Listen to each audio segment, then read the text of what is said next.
नमस्कार, मैं दुर्गा प्रसाद। मैं बिल्कुल ठीक ठाक हूँ और उम्मीद करता हूँ आप भी ठीक ठाक होंगे। आज की कहानी है उत्तर प्रदेश के रायबरेली जिले की। रायबरेली जिले का एक गांव पड़ता है जिसका नाम है सुदामापुर, और इसी गांव में एक राम गोपाल नाम के व्यक्ति अपने परिवार के साथ में रहते थे।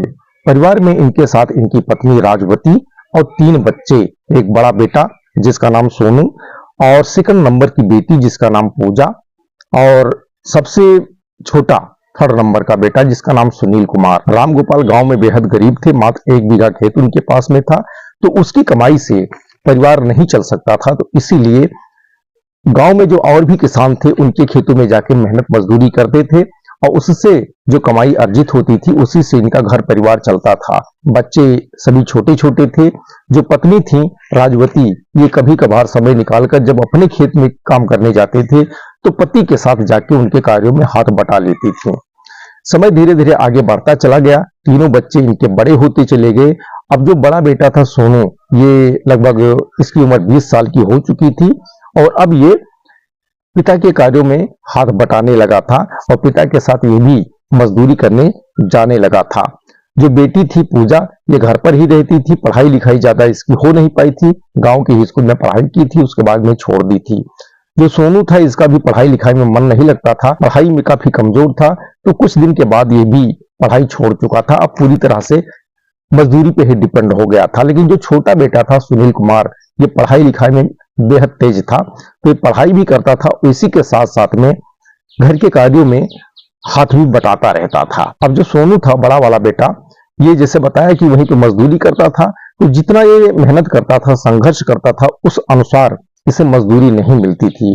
तो इसे लगा कि क्यों ना हम कहीं प्रदेश चले जाते हैं। बहुत लोग दिल्ली बंबई कमाने जाते हैं, मेहनत करते हैं, संघर्ष करते हैं, अच्छा खासा पैसा कमाते हैं, तो हम भी चले जाते हैं। जब मेहनत ही करना है, मजदूरी ही करना है, तो हम भी प्रदेश ही चले जाते हैं, वहां अच्छी कमाई होगी। तो कुछ जान पहचान के लोग इसके बंबई में रहते थे, तो उनसे बातचीत करके सोनू भी मुंबई चला जाता है। अब सोनू जब मुंबई पहुंच जाता है, वहां पर उसकी नौकरी लग जाती है, अच्छी खासी उसे सैलरी मिलने लगती है। कुछ अपना भरण पोषण वहां मुंबई में रहकर करता है, बाकी जो बचता है अपने पिता को भेजता है। तो यहाँ घर परिवार भी अच्छी तरीके से चलने लगता है। अब सोनू सबसे बड़ा था, तो परिवार वालों को लगता है कि इसकी शादी करवा दिया जाए, तो उसके योग्य लड़की देखकर जो है सोनू की शादी करवा देते हैं। तब तक जो 2nd नंबर की बेटी होती है पूजा, यह भी शादी की योग्य हो जाती है। फिर इसके लायक घर और वर देख के उसकी भी शादी कर देते हैं। लेकिन सुनील की शादी नहीं होती है। अब सुनील की आयु भी लगभग 20 साल 21 साल के आसपास में हो जाती है, और ये ग्रेजुएशन कंप्लीट कर चुका होता है, और अब ये सरकारी नौकरी की तलाश में लग जाता है। परिवार वालों को लगता है कि जब सुनील बड़ा हो चुका है तो इसकी भी शादी करने की एज हो चुकी है, कोई अच्छी लड़की देखकर इसके योग्य इसकी भी शादी करवा दी जाए। तो इसी तलाश में परिवार के लोग थे कि इसी बीच वहीं रायबरेली का जो है एक गांव पड़ता है जिसका नाम है उत्तरपारा भोला भोला गांव। इस गांव की रहने वाली कृष्णा देवी, पति का नाम राजा राम भारती। इनके 4 बच्चे थे, 2 बेटा 2 बेटी। एक बेटे का नाम मोनू, दूसरे बेटे का नाम भानु, और एक बेटी जिसका नाम पूजा जो बड़ी थी, और सबसे छोटी बेटी पूनम। इसकी शादी का ऑफर लेके कृष्णावती यहाँ आ जाती है सुदामापुर गांव, राम गोपाल के सबसे छोटे बेटे सुनील कुमार के लिए।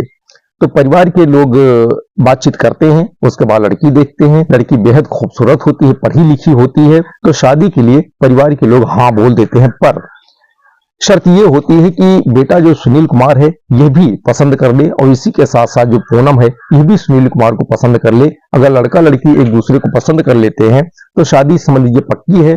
अगर बच्चे एक दूसरे को नहीं पसंद करते हैं तो फिर कैंसिल ही मानिए। तो एक दिन समय निकाल कर दोनों परिवार के लोग आपसी सहमति से सुनील और जो पूनम होती है इसकी मुलाकात करवाते हैं। दोनों बातचीत करते हैं, और बातचीत करने के बाद दोनों एक दूसरे को पसंद कर लेते हैं, और उसके बाद में सुनील और पूनम की शादी 12 अप्रैल 2016 को दोनों परिवारों की रजामंदी से पूरे धूमधाम के साथ संपन्न करा दी जाती है। और उसके बाद में पूनम अपने ससुराल यहाँ सुदामापुर आके रहने लगती हैं। अब जैसे बताया कि सुनील कुमार ग्रेजुएशन कंप्लीट हो चुका था और सरकारी नौकरी की तलाश में था, तो उसी दरमियान उत्तर प्रदेश पुलिस में वैकेंसी निकली थी कांस्टेबल के लिए। तो सुनील कुमार ने काफी संघर्ष किया, मेहनत किया, और तैयारी किया तो पुलिस विभाग में जो है कांस्टेबल के पद पे इसका सिलेक्शन हो जाता है। अब जब सिलेक्शन की जानकारी पूरे परिवार को होती है तो परिवार में खुशियों का माहौल हो जाता है। जो पत्नी होती है पूनम, ये भी काफी खुश होती है क्योंकि उसके पति को सरकारी नौकरी मिल गई थी। अब इन दोनों की शादी को करीब करीब 2 साल बीत गए थे। इस बीच जो पूनम होती है एक बेटी को जन्म देती है। बेटी काफी अच्छी होती है, बिल्कुल अपने माँ की जैसी खूबसूरत होती है। तो परिवार वाले भी काफी खुश होते हैं क्योंकि उसके पैदा होने के कुछ ही दिन के बाद में सुनील कुमार को सरकारी नौकरी पुलिस विभाग में मिल गई थी। अब सुनील कुमार अपने ड्यूटी पे चले जाते हैं, लेकिन ड्यूटी पे इनका मन नहीं लगता है क्योंकि पुलिस विभाग की जो नौकरी होती है उसमें ड्यूटी का कोई टाइम टेबल नहीं होता है, जिसकी वजह से अपने परिवार को ये पूरा समय नहीं दे पा रहे थे। और इसी के साथ साथ जो पुलिसिया भाषा होती है इन्हें नहीं पसंद थी। तो ये ड्यूटी तो कर रहे थे, इसी के साथ साथ में ये दूसरी नौकरी भी ट्राई कर रहे थे। इसी बीच 2019 में शिक्षा विभाग में वैकेंसी निकलती है और उसमें भी ये ट्राई करते हैं, तो उसमें भी इनका सिलेक्शन हो जाता है। और फिर दिसंबर 2020 में शिक्षा विभाग में इनकी नियुक्ति हो जाती है और फिर पुलिस विभाग में जो नौकरी करते थे वहां पे इस्तीफा दे देते हैं। अब शिक्षा विभाग में जब इनकी नियुक्ति होती है तो जो इनकी पोस्टिंग होती है, ड्यूटी इनकी रायबरेली जिले के जो मुख्यालय है, मुख्यालय पे ही एक ऑफिसर के, शिक्षा विभाग के ऑफिसर के ऑफिस में इनकी नौकरी लग जाती है। जहां से जो ये गांव होता है इनका सुनील कुमार का, सुदामापुर, इसकी दूरी करीब 35 किलोमीटर होती है और 35 किलोमीटर प्रतिदिन अप डाउन करने में काफी समय लगता था, पैसे खर्च होते थे। तो सुनील कुमार अपने परिवार वालों से सहमति लेकर वहीं पर रायबरेली में जो सिटी था, सिटी के एक इलाके में क्वार्टर ले लेते हैं, किराए पे कमरा ले लेते हैं और अपनी पत्नी पूनम और जो बेटी थी, बेटी का नाम सृष्टि था, उसे लेके आके यहीं पर रहने लगते हैं रायबरेली में और यहीं से ड्यूटी करने लगते हैं। अब जब पूनम थी गांव से शहर में आ गई तो इसके हाव भाव बदल गए। यहाँ खूब सर समझ के घूमती थी, टहलती थी, कभी समय मिलता था तो पति जो सुनील कुमार थे उनके साथ में जाती थी, सैर सपाटा करती थी, रेस्टोरेंट पे खाना खाती थी। मतलब पूरी तरीके से ये खुले मिजाज की थी, हंसमुख थी और बेहद ही खूबसूरत थी। जो ये कहती थी सुनील कुमार वही करता था। अब सुनील कुमार अपनी पत्नी पूनम के साथ में जहां पे किराए का कमरा लिए हुए थे, जिस घर में लिए हुए थे, उसी घर में जो है एक परिवार और रहता था किराए पे ही, मायाराम वर्मा का परिवार। मायाराम वर्मा मूल रूप से उत्तर प्रदेश के अंबेडकर नगर जिले के रहने वाले थे, लेकिन इनका पूरा परिवार 1990 में अंबेडकर नगर छोड़कर रायबरेली में आके रहने लगा था। जो मायाराम वर्मा थे ये 7 भाई थे और ये सभी लोग यही रायबरेली में आके शिफ्ट हो गए थे। 2010 तक सभी लोग साथ में रहे, लेकिन 2011 में मायाराम वर्मा अपनी पत्नी और अपने बेटे चंदन वर्मा को लेके दिल्ली चले जाते हैं। परिवार वालों को भी दिल्ली बुलाते हैं, लेकिन बाकी जो भाई होते हैं जाने से इनकार कर देते हैं।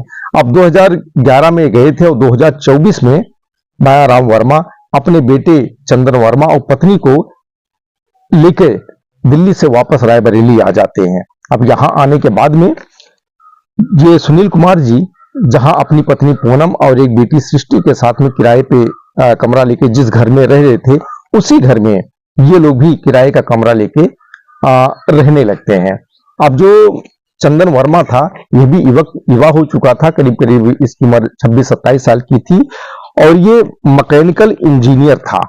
जो हॉस्पिटल में सीटी स्कैन होता है, एक्सरे मशीन होती है, इसकी रिपेयरिंग वगैरह करने का काम करता है और इससे उससे अच्छी खासी आमदनी होती है, अच्छा खासा पैसा कमाता है। दिखने में यह भी बेहद स्मार्ट होता है, हैंडसम होता है। अब जब एक ही घर में 2 किराएदार रहते हैं तो आपस में एक दूसरे के साथ धीरे धीरे जान पहचान हो जाती है और एक दूसरे के सहयोगी बन जाते हैं।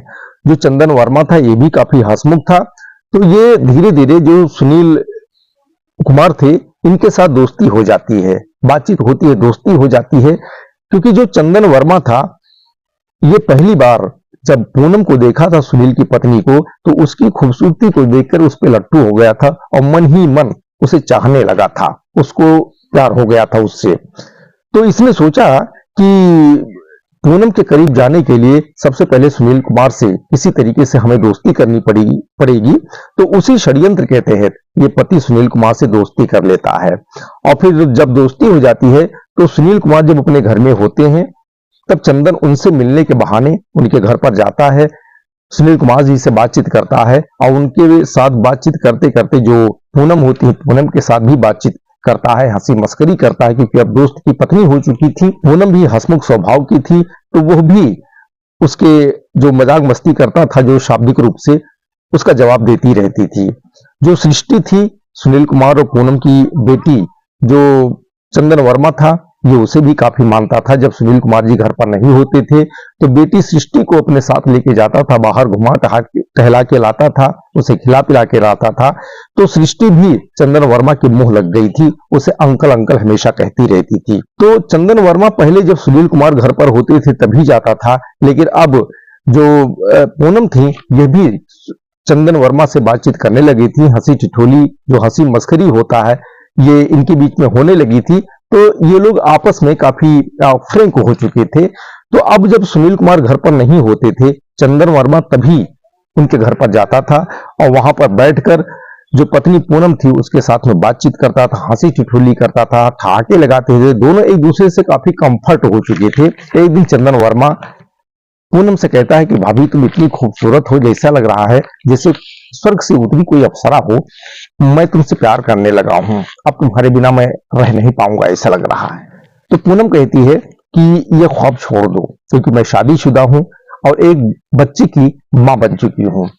तो चंदन कहता है कि मां बनने से क्या होता है, प्यार खत्म थोड़ी हो जाता है, यहाँ तो 4 बच्चों वाली मां को भी प्यार हो जाता है। पूनम कहती है कि मैं उस प्रकार की मां नहीं हूं, उस प्रकार की औरत मैं नहीं हूं, इसलिए ऐसा सोचना ही बंद कर दो। लेकिन चंदन कहता है भाभी मैं एक ना एक दिन तुम्हें पाके ही रहूंगा, क्योंकि मेरा प्यार सच्चा है और सच्चा प्यार के सामने तुम्हें एक ना एक दिन झुकना ही पड़ेगा। और उसके बाद उठकर वहां से चला जाता है और जो पूनम होती है ये सोच में पड़ जाती है।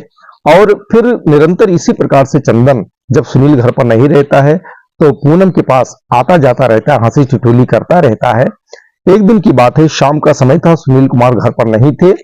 जो पत्नी थी पूनम ये सज संवर कर मार्केट जाने के लिए तैयार हो रही थी। तो खूबसूरत तो पहले से ही थी, लेकिन उस वक्त जब तैयार हो रही थी तो मेकअप वगैरह की थी और भी जो श्रृंगार से संबंधित चीजें होती हैं वो सब लगाई थी। अब उस समय चंदन वर्मा की नजर पूनम पे पड़ती है तो ये बेचैन हो उठता है, इसका मन मचल उठता है, क्योंकि उस दिन पूनम इतना ज्यादा खूबसूरत लग रही थी कि अपने आप को कंट्रोल नहीं कर पाता है और ये सीधा पूनम के घर पर पहुंच जाता है और पूनम को अपने बाहों में भर लेता है। पूनम बनावटी गुस्से से बोलती हैं कि ये हरकत मत करो, छोड़ दो मुझे, अभी मास्टर साहब आ जाएंगे तो फिर गजब हो जाएगा। ये बात बनावटी गुस्से में आके जो है चंदन वर्मा की आंखों में आंखें डालकर बोलती हैं, हल्का मुस्कुराहट भी इनके जुबान पर होती है। अब चंदन वर्मा समझ जाता है कि ये गुस्सा इनका जो है बनावटी है, तो वो छोड़ता नहीं है और पूनम के साथ ऐसा कुछ करता ही रहता है। कुछ देर के बाद में जो पूनम होती है यह भी अपनी तरफ से उसकी तरफ बढ़ने लगती है, मतलब एक सहयोग देने लगती है। और फिर उस दिन जो है जो एक मर्यादा की सीमा होती है, मर्यादा की सीमा समाप्त हो जाती है और उसी दिन से दोनों के बीच में रिलेशन हो जाते हैं। इसकी जानकारी जो सुनील कुमार जी होते हैं उनको नहीं होती है। उनकी पीठ पीछे उनके साथ उनकी पत्नी पूनम गद्दारी करती रहती हैं और जो चंदन वर्मा होता है जो दोस्ती किया था वो भी एक हिसाब से दोस्त के साथ गद्दारी करता रहता है। लेकिन कहा जाता है कि सही कार्य जो होता है वो छुप जाता है, लेकिन बुरे कार्य जो होते हैं, गलत कार्य होता है, ज्यादा दिन छुप नहीं पाता है। एक दिन की बात है, चंदन वर्मा सुनील कुमार जी के घर पर था, उनकी पत्नी के पास में बैठा हुआ था, बातचीत कर रहा था। उसी दरमियान सुनील कुमार जी पहुंच जाते हैं और चंदन को जो अपनी पत्नी के साथ बातचीत करते देखते हैं इनका खून खौल उठता है, लेकिन ये कुछ बोल नहीं पाते हैं। कुछ देर रुकने के बाद जो चंदन होता है वो वहां से चला जाता है और चंदन जब चला जाता है तब सुनील कुमार अपनी पत्नी पूनम को समझाते हैं कि इस प्रकार से कार्य मत करो, अगर किसी को जानकारी होगी तो परिवार की बहुत ही बदनामी होगी। पूनम पति सुनील कुमार से कहते हैं कि आपका दोस्त है, आता है, बातचीत करता है, एक ही घर में रहते हैं, तो अभी क्या करें, मना नहीं कर पाते हैं। फिर सुनील कुमार कहता है कि ठीक है, अपनी तरफ से प्रयास करो, कोशिश करो इग्नोर करने के लिए। तो पूनम कहती है ठीक है, एक दिन की बात है, सुनील कुमार के हाथ पूनम की मोबाइल लग जाती है और उसमें व्हाट्सएप चैट देखता है, तो उसमें चंदन वर्मा का व्हाट्सएप चैट होता है और उसमें ऐसी ऐसी चीजें लिखी होती हैं जो सामाजिक मर्यादा के खिलाफ होती हैं। अब सुनील कुमार जी समझ जाते हैं और उसी दिन से चंदन वर्मा को देख कर जो है वो जलने लगते हैं और अपनी पत्नी को बार बार समझाने का प्रयास करने लगते हैं कि इस प्रकार का कार्य मत करो, तुम शादीशुदा हो, एक बच्चे की मां बन चुकी हो, हमारे परिवार के लोगों को पता चलेगा, समाज को पता चलेगा, तुम्हारे परिवार के लोगों को पता चलेगा तो बड़ी बदनामी होगी, ऐसा बिल्कुल ही मत करो। लेकिन पूनम मानने को तैयार नहीं होती है। चंदन कंटिन्यू जब सुनील कुमार नहीं होते हैं उसके घर पे आता रहता है और इन दोनों लोगों के बीच कंटिन्यू रिलेशन आगे बढ़ता रहता है। अब सुनील कुमार काफी समझाए बुझाए फिर भी जब नहीं माने ये लोग, इनका रिलेशन आगे बढ़ता ही रहा, तो सुनील कुमार जी जो है 2021 में अपना ट्रांसफर करवा लेते हैं रायबरेली से, सीधा पड़ोसी जिला अमेठी पहुंच जाते हैं और अमेठी के एक स्कूल में इन्हें एज ए शिक्षक नियुक्ति मिल जाती है और वहां पर ड्यूटी करने लगते हैं और अमेठी सिटी में ही जो है क्वार्टर ले लेते हैं और वहीं पर अपनी पत्नी पूनम और जो एक बेटी होती है सृष्टि उसके साथ में रहने लगते हैं, ड्यूटी करने लगते हैं। लेकिन पूनम और चंदन वर्मा के बीच जो फोन पर बातचीत होती थी वो कंटिन्यू होती रहती है, जो रिलेशन थे वो रिलेशन कंटिन्यू चालू रखते हैं। पूनम जब रायबरेली से अमेठी आ जाती है तब भी समय निकालकर जो चंदन वर्मा होता है ये अमेठी आता जाता रहता है और इन दोनों के बीच में वीडियो कॉलिंग कंटिन्यू चलती रहती है, वीडियो कॉलिंग पे बातचीत करते रहते हैं, लंबे लंबे समय तक बातचीत होती रहती है। जो सुनील कुमार होते हैं इन दोनों के रिलेशन को जानते हैं और अब अमेठी आने के बाद भी जो सुनील कुमार जी हैं उन्हें पता चल चुका था कि पूनम का चंद्र वर्मा के साथ जो रिलेशन था रायबरेली में वो खत्म नहीं हुआ है बल्कि कंटिन्यू आगे बढ़ रहा है और जब मैं घर पर नहीं होता हूं तो चंदन वर्मा घर पर आता है और इसी बात को लेके अपनी पत्नी पूनम को काफी समझाने बुझाने का प्रयास कर रहा था, लेकिन वो मानने को तैयार बिल्कुल ही नहीं हो रही थी। सुनील कुमार जी एक बार चंदन वर्मा से भी मिले, उससे भी बातचीत किए और समाज परिवार का हवाला देके इस रिलेशन से अलग होने के लिए अनुरोध किए, लेकिन चंदन वर्मा जो था ये थोड़ा दबंग प्रवृत्ति का था, इसीलिए अपनी दबंगई के दम पर अब मानने के लिए बिल्कुल तैयार नहीं था, बल्कि सुनील कुमार जी जो थे इनको धमकी देता था।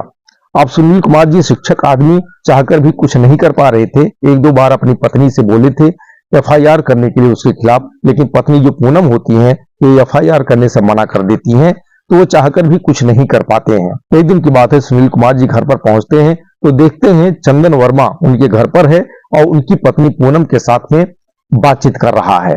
अब ये देखते ही उनका खून खौल जाता है और जब सुनील कुमार जी पहुंच जाते हैं तो चंदन वर्मा वहां से उठकर चला जाता है। अब वो अपनी पत्नी पूनम से कहते हैं कि पूनम ऐसा मत करो, परिवार चलाने से चलता है और इस प्रकार के कार्य करोगी और चंदन वर्मा के साथ रिलेशन नहीं खत्म करोगी तो परिवार बिखर जाएगा, क्या फायदा, जो मेरा परिवार वही तुम्हारा परिवार, जो तुम्हारा परिवार वही मेरा परिवार, तो परिवार को सहेजना हम दोनों की जिम्मेदारी बनती है। जब सुनील कुमार जी पूनम को बहुत ही अच्छी तरीके से समझाते हैं तो वो समझ जाती है और सुनील कुमार से वादा करती है कि आज के बाद चंदन वर्मा से हमारा कोई रिलेशन नहीं रहेगा, बल्कि हम बातचीत भी नहीं करेंगे। और फिर उसी दिन से जो पूनम होती है चंदन के साथ बातचीत करना बंद कर देती है और रिलेशन रखना बंद कर देती है। यहां तक कि चंदन जब भी पूनम को कॉल करता है तो वो उसका कॉल रिसीव ही नहीं करती है। इससे चंदन जो होता है काफी परेशान हो जाता है, बेचैन हो उठता है। फिर अमेठी आता है, यहाँ पूनम से मिलने का प्रयास करता है, उससे रिलेशन बनाने का प्रयास करता है, लेकिन पूनम मानने के लिए बिल्कुल ही तैयार नहीं होती है। वो सीधा बोल देती है कि इतना दिन जो हमारे तुम्हारे बीच में रिलेशन था वो भूल जाओ, अब आगे ऐसा कुछ नहीं होने वाला है, क्योंकि मैं शादीशुदा हूँ, मेरे साथ मेरे पति रहते हैं, एक बेटी, एक या दो बेटी हो चुकी थी। जो बड़ी बेटी थी सृष्टि नाम था, जो सेकंड नंबर की बेटी थी उसका नाम समीक्षा रखे थे। जो बड़ी बेटी सृष्टि थी अब वो करीब करीब 5 साल की हो चुकी थी, लेकिन जो छोटी बेटी समीक्षा थी वो 1.5 साल की ही थी। तो ये हवाला देती है और चंदन से बातचीत करने से मना कर देती है। अब चंदन इससे जो है बेचैन रहने लगता है, वो पूनम से मिलने के लिए, रिलेशन बनाने के लिए काफी प्रयास करता है, लेकिन पूनम मानने को तैयार नहीं होती है। चंदन पूनम को अपनी पत्नी बनाना चाहता है, शादी करने का ऑफर देता है और पूनम से कहता है कि अपने पति सुनील कुमार को छोड़ दो, मेरे साथ आके रहो, क्योंकि मैं तुमसे बहुत प्यार करता हूं, तुम्हारे बिना अब मैं रह नहीं पाऊंगा, जी नहीं पाऊंगा। काफी बातें बोलता है, लेकिन जो पूनम होती हैं तैयार नहीं होती हैं, सीधा इनकार कर देती हैं। एक दिन की बात है, पूनम की जो छोटी बेटी थी समीक्षा, इसकी तबीयत बिगड़ जाती है, तो अमेठी में इलाज करवाते हैं, नहीं ठीक होती है, तो पता चलता है कि रायबरेली में एक अच्छे डॉक्टर है, उनको दिखाया जाए तो सही हो जाएगी। तो सुनील कुमार जी अपनी पत्नी जो पूनम होती, इनको लेकर रायबरेली गए थे छोटी बेटी का इलाज कराने, और वहां से जब लौट रहे तो रास्ते में जो चंदन वर्मा होता है मिल जाता है, और वहां पहुंचने के बाद वो दबंगई दिखाने लगता है, और वहीं रास्ते से पूनम को कहता है कि तुम मेरे साथ चलो, आज से तुम मेरी पत्नी बनोगी, अब तुम सुनील कुमार को छोड़ दो। तो पत्नी के साथ जब इस प्रकार से बदसलूकी करता है, छेड़छाड़ करता है, तो सुनील कुमार जी बीच में जब आते हैं तो सुनील कुमार जी को थप्पड़ भी मारता है। अब उस दिन जब थप्पड़ मारा तो सुनील कुमार जी अपनी पत्नी से कहते ही चल के एफआईआर करो, तो उस दिन भी पूनम एफआईआर नहीं करना चाहती थी, लेकिन सुनील कुमार जी के दबाव में आके ना चाहकर भी वो पुलिस स्टेशन जाती हैं, और वहां पर चंदन वर्मा के खिलाफ एफआईआर दर्ज करवा देती हैं, और उसके बाद पुलिस उन्हें गिरफ्तार कर लेती है। लेकिन वो पहुंचा हुआ व्यक्ति था चंदन वर्मा, दबंग प्रवृत्ति का था, महज 1 हफ्ता ही जेल में रहता, उसके बाद उसे जमानत मिल जाती है। अब बाहर आता है तो आत्महत्या करने का प्रयास करता है, लेकिन लोग समझाते बुझाते हैं तो फिर आत्महत्या नहीं करता है, और जो पूनम होती है पूनम से भी बात करता है और यही आत्महत्या करने की धमकी देता है। तो पूनम भी डर जाती है, कहती है ठीक है आत्महत्या मत करो, तुम बात करो, मैं बात करूंगी, कोई दिक्कत नहीं है। और उसके बाद में चंदन वर्मा सीधा अमेठी जाता है, और वहां सुनील कुमार जी से पूनम से माफी मांग लेता है कि उस दिन जो रास्ते में तुम्हारे साथ बदसलूकी किया है उसके लिए मैं क्षमा प्रार्थी हूं। तो सुनील कुमार जी शिक्षक आदमी थे, सौम्य स्वभाव के थे, वो माफ कर देते हैं। इसी बीच वहीं अमेठी में जो है, जो सुनील कुमार जी थे वो 2 बिस्सा जमीन खरीदते हैं घर बनवाने के लिए, और उस जमीन के खरीद फरोख्त में जो जमानतदार लगते हैं, उसके लिए जो चंदन वर्मा होता है, पत्नी पूनम के कहने से सुनील कुमार जी चंदन वर्मा को जो है उसमें गवाह के रूप में शामिल कर लेते हैं, और जैसा पहले इन लोगों के बीच में रिलेशन था वैसे हो जाता है। फिर उसी दिन से जो चंदन वर्मा होता है बेधड़क सुनील कुमार जी के घर पर आना जाना इसका फिर से शुरू हो जाता है। अब चंदन वर्मा पूनम से शादी करने के लिए कहता है कि इतना दिन इनकी पत्नी बन के रही हो, 2 बच्चे हो गए हैं, अब इनको छोड़ो, अब तुम मेरे साथ मेरी पत्नी बन के रहो, क्योंकि मैं तुम्हें हर हाल में पा लेना चाहता हूं। तो पूनम जो होती है वो मना कर देती है, कहती है नहीं, जो रिलेशन था वो बीता हुआ कल हमारा था, अब ऐसा कुछ नहीं हो पाएगा, और मेरी शादी हो चुकी है, सुनील कुमार जी मेरे पति हैं, वही रहेंगे। जो चंदन वर्मा होता है काफी प्रयास करता है उसे अपनी पत्नी बनाने के लिए, शादी करने के लिए, लेकिन वो पूरी तरीके से मना कर देती है, यहां तक कि ये कह देती है कि अब तुम्हारे साथ हमारा किसी प्रकार का कोई रिलेशन नहीं रहेगा, तुम अपना दूसरी व्यवस्था कर लो।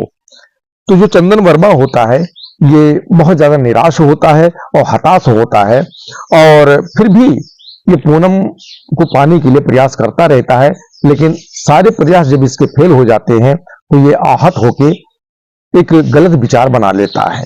ये एक संकल्प ले लेता है कि पूनम अगर तुम मेरी नहीं होगी तो मैं तुम्हारा पूरा परिवार ही समाप्त कर दूंगा।